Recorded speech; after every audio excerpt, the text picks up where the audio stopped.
So I thought I was going to get away with a minimalist table, but this is not working for me. Bear with. Hold on. This just feels sparse.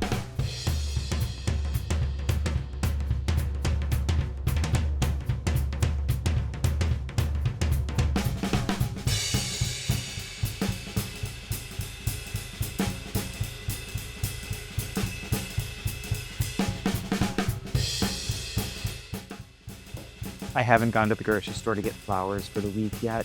I've only been in town 3 days. The scented geranium that I'm trying to winter over is gonna have to do for right now. Much better. Okay, now we can proceed. The table wasn't prepared. I was without a hat. Have I forgotten how to do these? Anyway. I accidentally became a person who plans their reading a year in advance.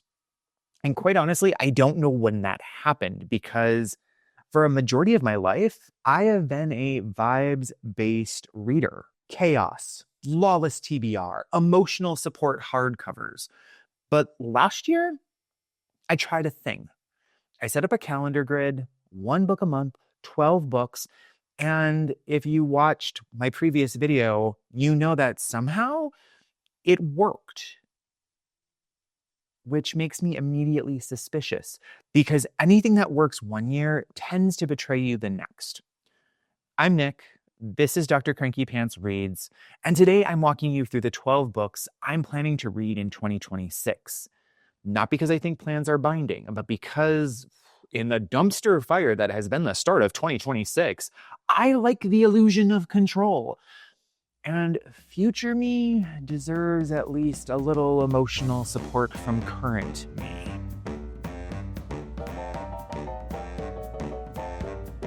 Now, before anyone starts auditing me, these books are assigned to months, and that's on purpose. As I said in the previous video, I like thinking about seasonal fit. It's something that gets me excited to read these books.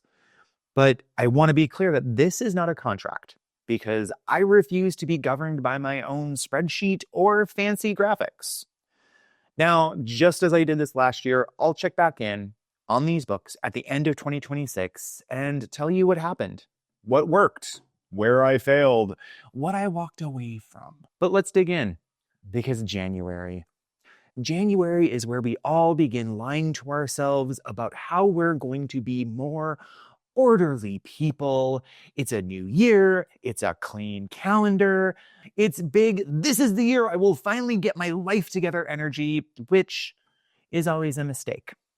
So I'm going to start 2026 with The Safekeep. This is one of those books that kept appearing in my peripheral vision. Not aggressively, not enough to make me go see my optometrist, though I did, just persistently, which is usually how a book lets you know it has some opinions about you. And the setup pulled me in because it centers on a woman who values order, domestic order, emotional order, the kind of order where you believe that if you behave correctly and keep things contained, the world will more or less cooperate. And I am deeply interested in characters who believe that. And this is a historical fiction novel, and the historical context here is doing some pretty quiet but heavy work. This is a setting where the past is not settled, even if people are pretending that it is. Another woman enters the household, and everything I've read around this book suggests that the disruption is subtle, psychological, and cumulative. No explosions, no melodrama, just the slow erosion of certainty. Sign me up, I'm in. So what I'm expecting is a historical fiction novel that really behaves like a psychological thriller. Tension that lives inside of people's heads, discomfort that doesn't announce itself, and that feels right for January. Cold, restrained, everyone wearing emotional coats. I want to start the year with a book that interrogates the fantasy of control.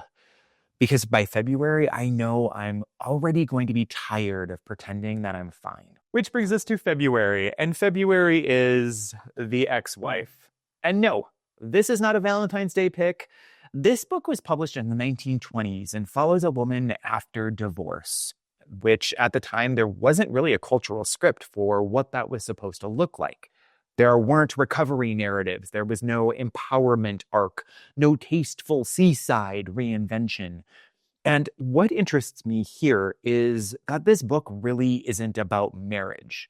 It's about the vacuum that opens up afterward.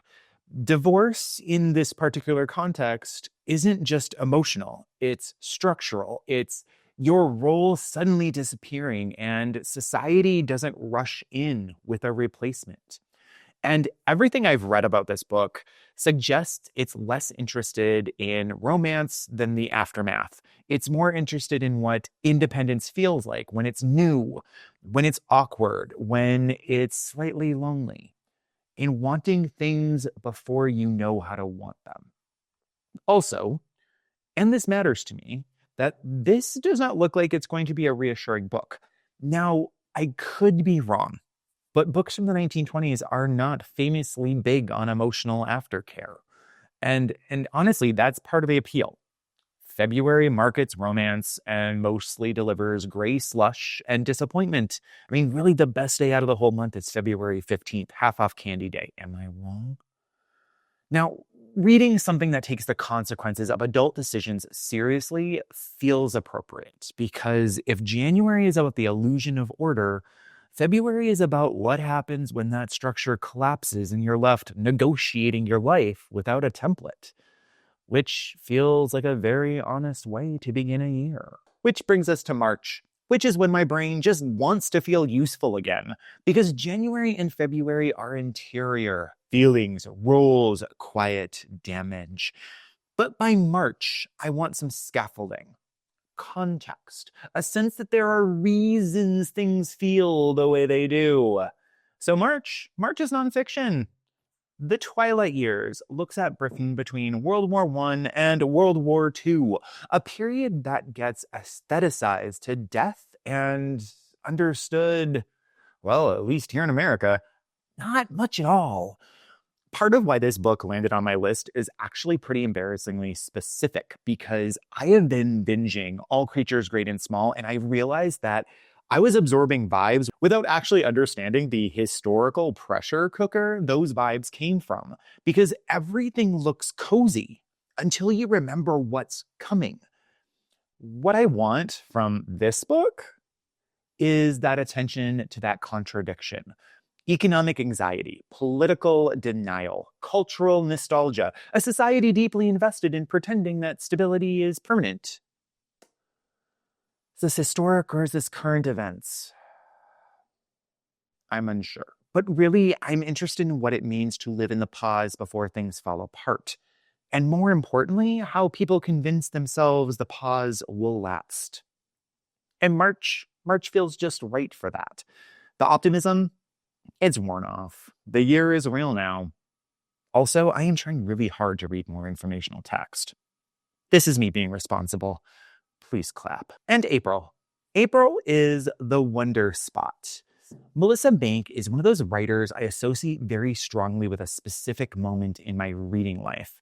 I read The Girl's Guide to Hunting and Fishing years ago on a trip to Dublin, and remember finishing it in my hotel room and thinking, oh, that was quietly devastating in like a completely competent way. And The Wonder Spot is the only other novel she published during her lifetime. And I recently read a couple of articles that argue that this is actually the better book, which is a bit of a bold claim. And I respect boldness, and I am more than happy to, see that argument through. Because what draws me here isn't necessarily plot, but perspective. Because everything I associate with Banks' writing suggests that this is going to be about women who are observant, who are ambitious, and deeply aware of the limits placed on them. Not in a dramatic way, but in more of a cumulative way. I'm expecting something structurally interesting, episodic without being scattered, insightful without being precious. The kind of book that trusts the reader to notice what isn't being underlined.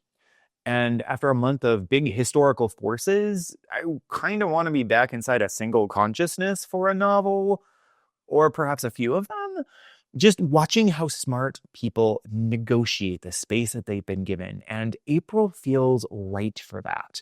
It's going to be spring. It's going to be possibility, but still constrained. May is my birthday month, which means narratively, I get to be indulgent. So May is One Man's Meat. This book has been following me around for a very long time. I bought it years ago. I think when Soul Mama, who is a blogger I used to read every once in a while for the visual aesthetic delight, recommended it. And it's moved with me several times. It's lived on multiple shelves, and it's watched me make a lot of questionable life choices. I've started it. I've put it down repeatedly. So this is not a new book to me. This is a book I have been circling. And what draws me back isn't just that it's E.B. White, although that helps. It's the scale of attention. These are essays about domestic life, seasons, small observations, and the way that politics and culture leak into even the quietest corners of daily existence. Now, I'm not claiming that this book is going to make me a better person, but it looks like the kind of book that asks you to slow down long enough to notice what you're already standing inside. And May feels right for that. Not January, when I'm still lying to myself, and not December, when I'm just going to be exhausted. May is reflective, without being sentimental or judgmental. Also, I am finishing this year. That is not aspirational. That is a statement of intent. Past me bought it. Present me is finally going to deal with that. Which brings us to June. And June is wedding season. And for those of you who don't know this about me, but I used to plan weddings. In high school, I worked at a flower shop and literally helped plan weddings. So I have opinions. So June is Cassandra at the wedding. And this is about a woman attending her sister's wedding while being deeply invested in the idea that the wedding should not go forward, which sounds really petty. And is petty, actually, but is also doing something much more interesting, because everything I know about this book suggests it's less about the wedding itself and more about what marriage represents as a social forcing mechanism. The way it solidifies roles, the way it demands performance, the way it asks people to get in line emotionally. Cassandra doesn't want to get in line. And I'm interested in how the book treats that resistance, whether it frames it as immaturity or insight or some uncomfortable combination of the two. And I'm especially interested in reading this after One Man's Meat, because these books are in conversation with each other in a strange way. One is about choosing attention, and the other is about being dragged into spectacle. And June really feels like the right month to watch that tension play out. Also, wedding season is already exhausting. I might as well lean in. July is when I stop pretending I want to be emotionally available. I'm hot. I'm tired. I do not want a book that asks me how I feel. So July is France on Trial. I bought this book 2 summers ago in Paris. I remember exactly where I was when I picked it up, which means I've been emotionally justifying this purchase ever since. Then I carried it home on purpose, like a person making a choice, which means I now have to read it. That is the rule. I didn't make the rules, I just follow them. Right? This book focuses on France during World War II, and particularly on the figure of Marcel Pétain. What interests me here isn't biography so much as accountability, national myth-making, the stories countries tell themselves in order to survive what they've done. Everything about this book suggests it has no interest in comfort. It looks like the kind of history that refuses tidy moral arcs, no easy villains, no absolution, just decisions, consequences, and the long half-life of denial. I like that kind of history in the summer. It pairs well with heat and irritability. Also, if I'm going to read something heavy, I want it to be heavy in a way that makes me feel smarter. not sad. July? July is for seriousness without sentimentality. August, the most sweltering Nebraska month there is. August is going to be coronation year because August is going to be a recovery month. I'm going to be coming out of my children's literature class and I'm going to start staring down the fall semester. My brain is going to want something engaging, but not demanding. And most importantly, it's going to want something that's not middle grades literature because, it's going to be exploding. Now, this is what I call competence fiction. There is a hotel, there is a coronation, there is a parade, there are logistics. What draws me here isn't the royalty. I don't care about the royalty. What I care about are systems under pressure, people trying to make something work. It's the quiet drama of coordination, the satisfaction of watching adults be good at their jobs, the schadenfreude of adults not being good at their jobs. Now, everything I know about Jennifer Robson's work suggests that this will be immersive without being exhausting. Tasty, tasty literary candy. That's what August is about. Historically grounded, but readable. A book that understands pacing.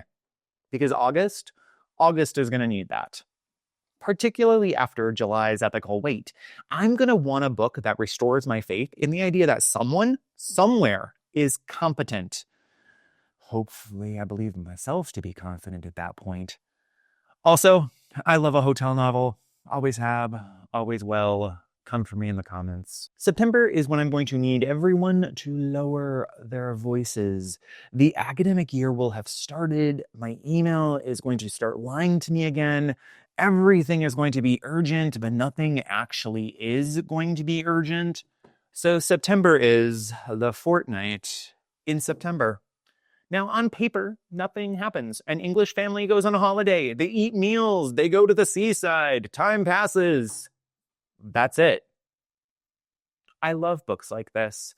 I love them aggressively. What draws me here is the attention to ordinary life, routine, small pleasures. A book that understands that drama doesn't need to announce itself in order to matter. Everything I've heard suggests this is a quiet book without being dull, observant without being sentimental. A book that's going to trust some stillness, which is exactly what I'm going to want in September. I want something that doesn't demand emotional gymnastics. I want a book that sits beside me instead of grabbing me by the collar. September is going to be all about containment. And this book, from what I've read about it, understands containment. And then October shows up. So October is Holly. Here's the thing. I am not a big Stephen King reader. That's not a flex. That's just a fact. But I do own this book, partially because I keep seeing it on booktube and people talking about it in like radiant ways. So I've kind of instituted my own rule that if you are in my house and you own a Stephen King novel, you should at least consider reading it in October. And because I've heard so many people rave about Holly as a character, about her interiority, about how she holds a story, that has made me curious. Very curious. So this is October's experiment. Let's hope this goes better than when I read Pet Sematary in 4th grade. I'm also really interested in how King handles a female character over time, whether this feels like a fully realized person or a vehicle for plot, whether the praise holds up for me specifically. October is when I'm going to try something that I don't normally reach for. This season, I think, supports it. So if I don't like it, October will forgive me. Also, after a month of quiet domestic realism, I kind of want something with a little pulse. Or maybe not a pulse. I don't know. I don't quite know what this book is about, but I'm excited. So November, I'm going to be counting down the days until the semester ends, and my own personal sense of sarcasm is going to be cranked up to level 12. So in November, I'm going to want a book with some teeth because the semester is going to be dragging. It's going to be midterms. The news will be exhausting, and I no longer have patience for writing that wants me to feel gently improved. So November is going to be the sellout. I have a long, cursed relationship with Paul Beatty books. I read The White Boy Shuffle in college with Lamonda Horton Stallings and loved it. Loaned it out, never saw it again, which feels pretty on brand. This is actually my third copy of The Sellout because apparently I still don't learn. I keep getting halfway through it and going, oh, this is a good book. You should read it, and then give it to them. I'm still reading it. Why do I do that? Anyway, what draws me here is Beatty's satire. It's incisive and uncomfortable, and it does not care if you like it. It absolutely does not rush to explain itself in any way that makes the reader feel clever for keeping up. Everything I expect from this book is sharpness, without apology, a willingness to say things that are structurally awkward, a refusal to smooth over contradiction in the name of readability, and I think November can handle that. By this point in the year, I'm not going to want reassurance. I'm going to want some clarity. I'm going to want someone to take apart American mythmaking and leave the pieces on the table like it's a puzzle. Also, this matters. Satire requires stamina. And November is when I'm still going to have enough energy to meet a book like this halfway, because December is not that month. So December is Go, Went, Gone. I picked this book up in New York City, and it has been waiting patiently for me, which feels appropriate given what it's about. Everything I know about this book suggests it approaches immigration, displacement, and moral responsibility from a perspective American literature doesn't center very often. And what draws me here is the scale of attention. This does not look like a loud book. It looks like one that asks you to sit with complexity without being told what to feel. And that's what I want in December. I want a book that doesn't rush me, that doesn't insist on resolution, that understands some questions remain open. And the work is in noticing how we live alongside them. December is already saturated with noise and endings and summaries, with pressure to conclude. And I want to end the year reading something that resists that impulse. Something observant, something morally serious, something quiet enough to hear myself thinking again. So that's the plan. 12 books, one calendar, a level of confidence that may or may not be warranted. I'll report back on this in 2027, which is upsetting to say out loud. That feels fake. That feels like a year from a science fiction novel where everyone still inexplicitly wears skinny jeans. Was my 2025 calendar a one-hit wonder? Possibly. Did it work once and now I'm just chasing that high? Also possible. But here's the thing. I really did like having a loose plan. I liked being able to look at future me and say, hey, I thought about you. Maybe ever so briefly, but at least with some good intentions. And this is not a contract. It's a suggestion box that I made for myself. So now I'm curious about you. What are you actually looking forward to reading in 2026? Not aspirational reads, not the trendy books that you think you're supposed to name, but the ones you're genuinely excited about. The ones that already have a season attached in your head. Tell me, because I'm always down to steal your ideas. And by ideas, I mean titles. Anyway, I appreciate you.